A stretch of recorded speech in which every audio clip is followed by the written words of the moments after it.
J'ai des choses à vous dire, Marina Carrère-Dancos. Oui, Marina Carrère-Dancos, je vous l'avoue, je vous ai énormément regardé l'après-midi entre mes 19 et mes 22 ans, une sorte de Bac+3 magazine de la santé me permettant d'apprendre plein de choses sur la santé et le sexe, mais la santé quand même, mais surtout le sexe. Mais ça m'a permis également de mieux vivre mon chômage de l'époque et pour tout ça, merci Marina. Vous êtes un médecin que l'on peut voir quotidiennement à la télévision. Il y a 8 mois, vous étiez une quasi-exception. Aujourd'hui, vous êtes juste l'une des plus connues, finalement.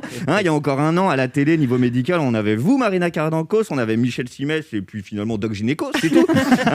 Mais je ne saurais vous dire pourquoi. Vraiment, je ne le vois pas du tout. Mais depuis le printemps, la télé est devenue une sorte de colloque de l'ordre des médecins où défilent tous ceux qui ont fait entre 9 et 12 ans d'études dans le pays.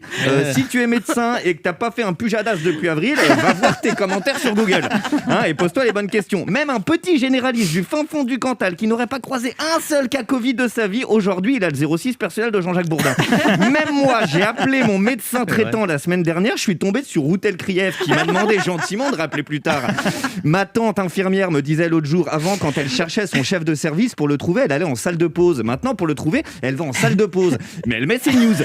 Non, c'est quand même fou de se dire qu'avec pas moins de 3 émissions à l'antenne, Marina Carrère-Dancos, on vous voit en ce moment moins que certains.